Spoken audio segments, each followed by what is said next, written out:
Okay, for this drill, we're going to get a little bit more nuanced in terms of the relationship between our skull and our shoulders or scapula and our sacrum or pelvis. So you're going to need a yoga strap, a folded towel or blanket, and then something that slides. So if you don't have sliders, just socks on the feet is going to be enough, whether you're on hardwood or carpet. And then you're going to come down onto your back. So once you come down onto your back, just take a second to just land here and make sure you're far enough away from the wall that you can reach your arms overhead. Okay, so we all have a different amount of tone or tension kind of down the back of our spine and body and down the front of us.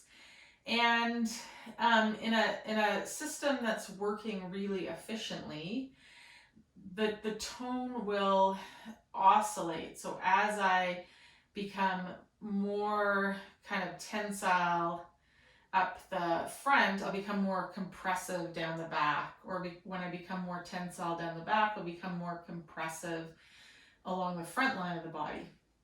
And some of us get kind of stuck being either compressed and locked really long on one side and compressed on the other, okay? And being compressed at the back is a place where a lot of us end up. So what I'm going to get you to do is just kind of notice the weight of your skull, the weight across your shoulders through your scapular shoulder blades, how you're resting on your sacrum and the weight across your pelvis.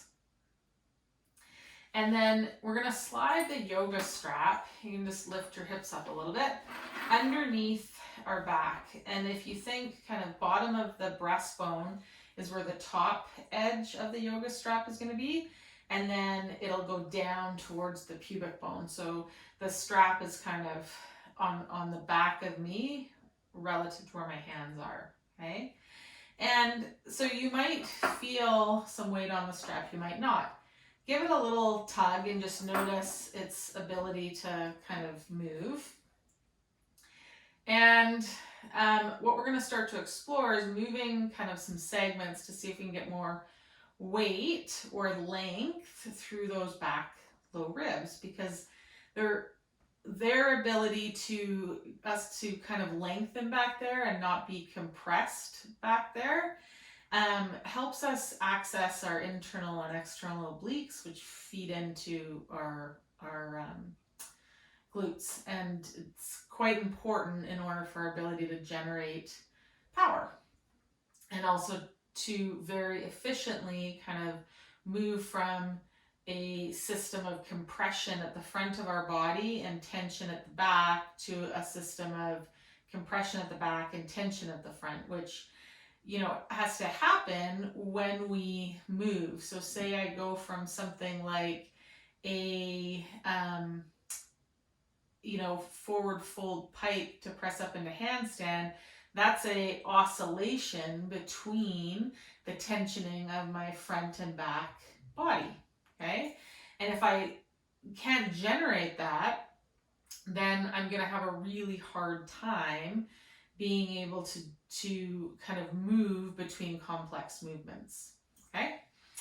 So similar, like say I'm skiing and going downhill and I'm kind of going between the two, but then I hit sort of a lump of snow that I don't see and I get pushed back on my skis.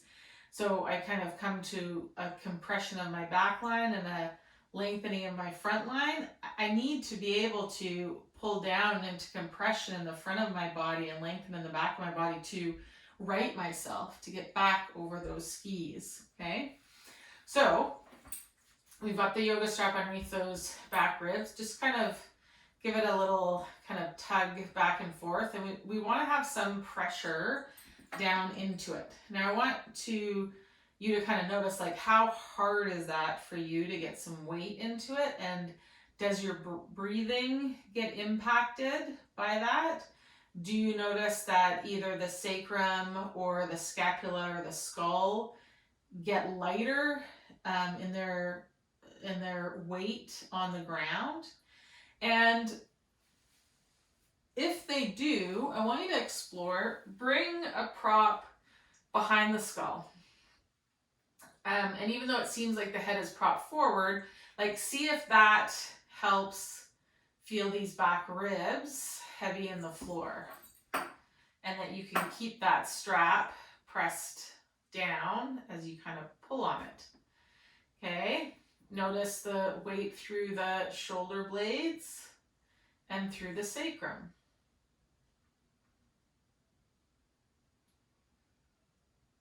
Okay, so for some of us, this propping is going to have a better kind of weight through those 3 S's. Others of us are going to find, the head doesn't really do it. So we'll lift the hips a little bit and just, actually that's too much of a fold for me. So you're just going to slide, that's my strap. You're just going to slide that under the pelvis, under that sacrum. And again, like notice, does that help kind of feel more weight through the skull, the shoulder blades, that strap, and the sacrum? So for some of us, this is going to be where we need to be. And day to day, you might need it to be in different places. So I'm going to keep it underneath my pelvis. So now once we've found that, okay, I want to just explore exhaling completely. So I'm going to inhale through my nose. And I'm going to exhale as if I'm blowing out through a straw.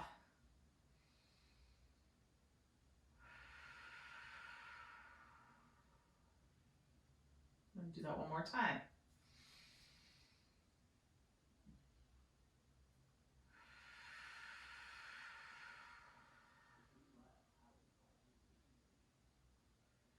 Okay, this time I'm going to inhale through the nose, and I'm going to blow out as if I'm blowing candles out on a birthday cake, but there's like 50 of them, back when we used to blow out birthday candles on a birthday cake.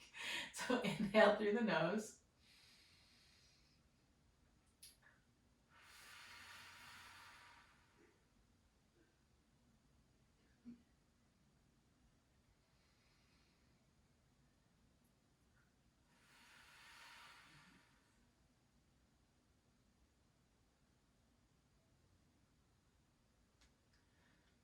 Okay, and then this next time we're going to inhale through the nose and exhale through the nose.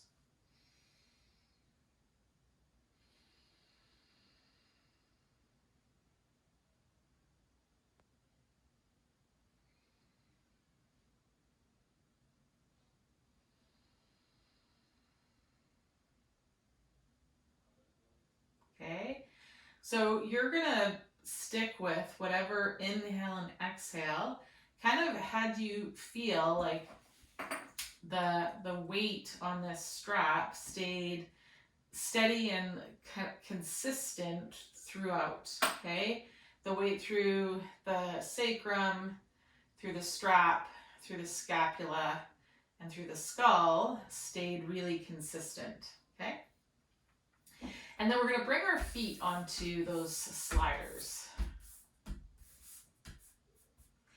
And we're just going to come into finding our nice, easy breath.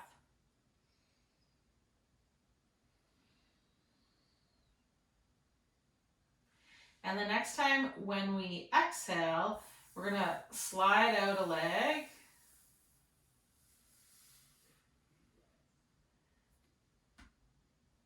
Inhale here. And then exhale.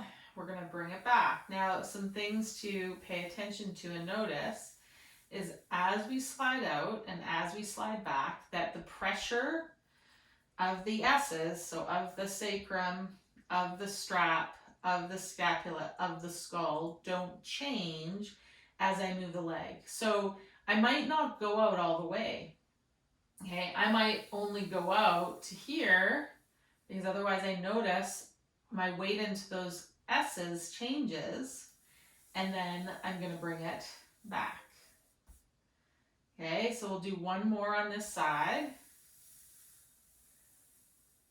You could stretch it out as you inhale and bring it back as you exhale. You could inhale in place, exhale and take it out. Inhale in place and exhale, bring it back. Okay. I could exhale to take it out and inhale to bring it back. Ideally, I'd like to be able to do and move and keep weight in my S's with all of those. Okay, then I'm going to go over to the other side. And you might notice on this side that you need a different breathing pattern. So kind of as you go out and in, let yourself, or maybe choose one breathing pattern for one day, and then the next time you explore it, choose a different breathing pattern. Okay? Ideally, we want to be able to move and breathe however we're breathing.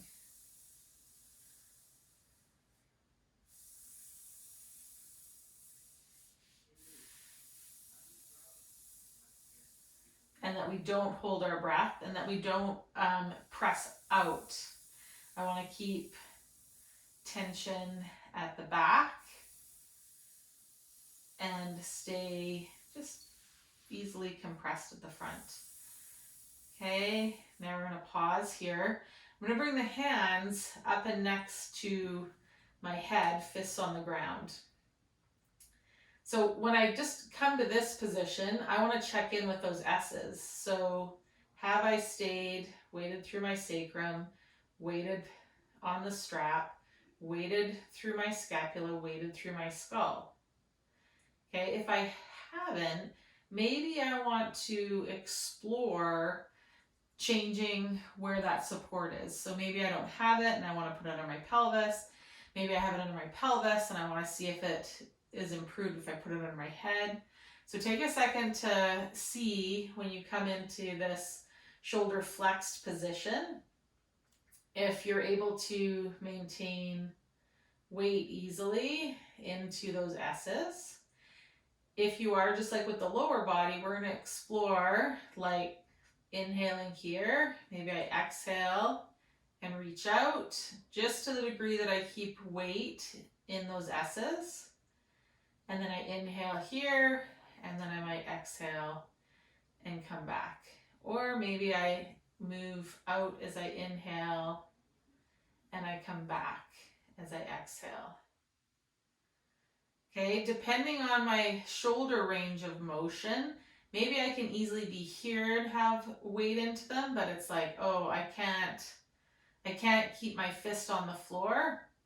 So you could bring it up on a block or a folded towel, and again, slide it out here. Then it's just, you want to work on your shoulder mobility so that we can have the scapula move on the ribs and keep weight on it. Okay, so don't be afraid to kind of explore that if it feels like you need something underneath the hand. But again, just like with the legs, keeping that weight through our S's. Okay, then we're going to come over to that other side, same thing. And again, maybe you want to just explore one type of breathing pattern one day and then try another one another day. Okay, last piece. And once you kind of figure out your breathing pattern, later in the week, you could just come straight to here. So if you're comfortable, you can keep weight in those S's. Then what you're going to do is arm and leg are going to go out. And then we're going to draw them back, keeping weight through those S's. Arm and leg go out. And then we come back.